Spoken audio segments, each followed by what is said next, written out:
បាទសួស្តីបងប្អូនចឹងថ្ងៃនេះខ្ញុំនាំបងប្អូនមកមើលទេសភាពបាទវាលស្រែបន្តិច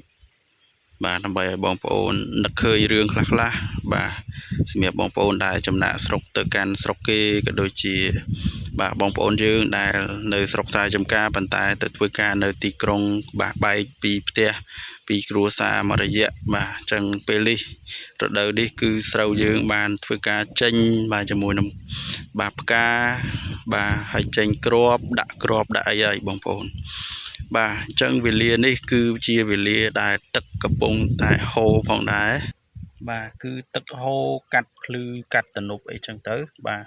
ដោយសារតែបងប្អូនយើងចាប់ផ្ដើមធ្វើការបើកទឹកបើកអីចេញហើយបាទព្រោះអីស្រូវយើងគឺចាប់ផ្ដើមដាក់គ្រាប់ហើយក៏ចកៀលបដា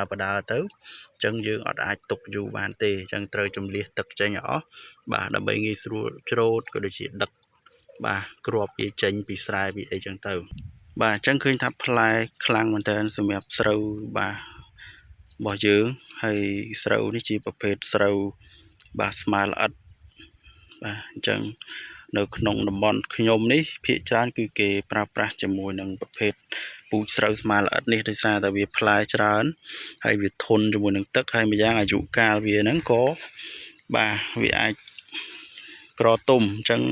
នៅពេលដែលវាក្រទុំគឺបាទលទ្ធភាពនៃការអស់ទឹកចេញពីស្រែហ្នឹងគឺមានច្រើនបាទអញ្ចឹងដូចដែលបងប្អូនបានឃើញហើយគឺផ្លែណាន់តាន់តាប់តែម្ដងហើយសម្រាប់ពូជស្រូវមួយប្រភេទនេះបើយើងនិយាយពីអង្គបាទដាំបាយវិញគឺថាឆ្ងាញ់ហើយឈ្ងុយល្មមមិនរឹងខ្លាំងហើយក៏មិនទន់ឆ្អិចឆ្អាច់អីដែរគឺស្រួលនៅក្នុងការដាំសម្រាប់បងប្អូនដែលបាទមិនចេះដាំហ្នឹងក៏រៀនដាំដំបូងក៏អត់ពិបាកដាំដែរបាទត្រឡប់មកមើលដើមឈើដើមត្នោតវិញគឺកំពុងតែខ្យល់បក់រវិចបាទដោយសារតែរដូវនេះឈានចូលដល់រដូវកដឹកស្អែកខានស្អែកនេះហើយបាទអញ្ចឹងបាទខ្យល់ចាប់ផ្ដើមធ្លាក់ពីជើងមកហើយបងប្អូនបាទស្រូវយើងក៏ចាប់ផ្ដើមដេកដួលទៅតាមទិសខាងត្បូងដែរដោយសារតែខ្យល់បានធ្វើការបក់បាទពីទិសខាងជើងមកបាទអញ្ចឹងសម្រាប់វីដេអូនេះផងដែរគឺខ្ញុំមកចែករំលែកក៏ដូចជាផ្ដល់នៅទស្សនវិជ្ជាខ្លះជូនបងប្អូនតែប៉ុណ្្នឹងបាទហើយសង្ឃឹមថាបងប្អូនបានឃើញនៅវីដេអូមួយនេះហើយបាទជួយបាទគាំទ្រជាមួយនឹងបាទស្រូវស្រែក៏ដូចជាទស្សនវិជ្ជាជុំវិញបាទស្រូវស្រែរបស់យើងផងបាទដោយសារតែស្រូវយើងវាមិនបានថ្លៃឲ្យធ្វើម៉េចឲ្យបានយើងជួយ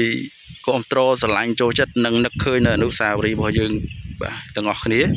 បាទនៅក្នុងវីដេអូនេះហើយខ្ញុំក៏ចែករំលែកក្តីស្រឡាញ់នៅក្នុងវីដេអូនេះដែរទៅកាន់បងប្អូនទាំងអស់គ្នាបាទហើយក៏អរគុណបាទជួបគ្នានៅវីដេអូក្រោយ